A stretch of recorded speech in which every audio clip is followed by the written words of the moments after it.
Hey, this is JC. I'd like to take a moment today to show you how you could use a stitch map in order to figure out the armhole shaping for a lace patterned sweater. Let's say that you're working this particular pattern here. It's a variation on feather and fan, and you knew that you wanted to begin the armhole shaping on this row, this right side row that we're talking about, the left armhole shaping. Let's say also that you knew that you wanted to shape the armhole by binding off 6 stitches and then decreasing another 6.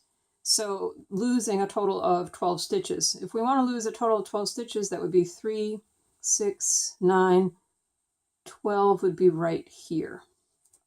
So what I'm going to do actually is take a pencil and draw a vertical line showing where we want the armhole shaping to be. So that would be the loss of about 12 stitches.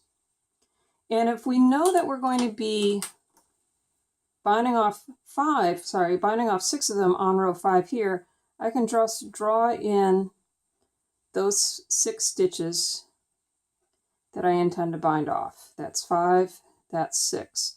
So we know that we have to lose about another 6 stitches.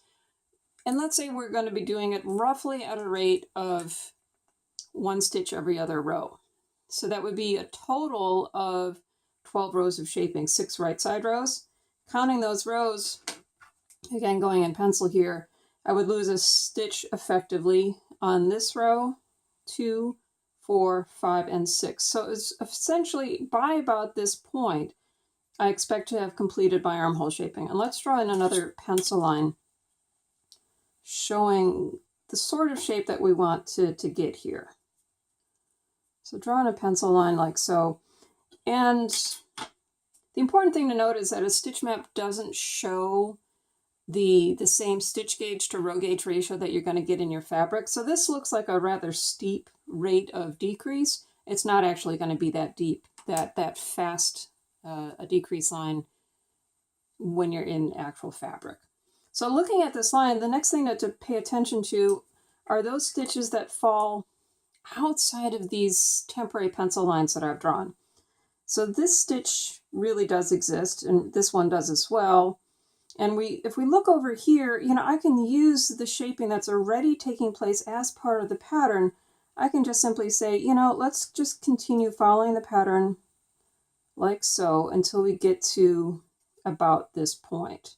And this is where we realize that we actually do have to start decreasing away some stitches.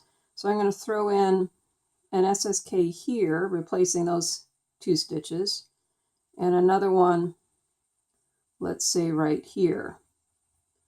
That would be an SSK joining this stitch to that stitch.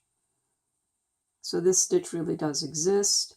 And we have to do another decrease in order to finish off our armhole shaping at this point. So one option would be to turn that into a double decrease, but let's take a look at this up here. Notice that in order to maintain stitches on this side of the line and not this side, say here, we want to keep these stitches. The question is, do I want to have that yarn over decrease? I guess I can. I can have this yarn over and decrease as well, except that would mean too many stitches. So what I'm going to do instead is pretend that this yarn over doesn't exist. Just cross that off. This decrease will stay, but it'll join these 2 stitches. Likewise, I don't need this yarn over here, but I am going to need a decrease to join these 2 stitches and become this one. I hope you're following with me thus far. So coming downwards from this point, have to figure out what happens here. I'm probably going to want to do something similar. I'm probably going to want to eliminate this yarn over, but keep this decrease,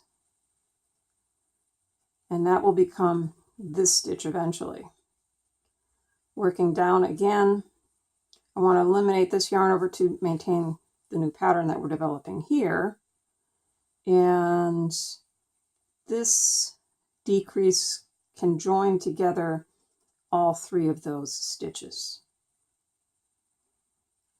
Hope you see what I'm doing here. It's eliminating all these stitches here by drawing some temporary pencil lines and then adding in, modifying the stitches that exist near that line. I hope this helps.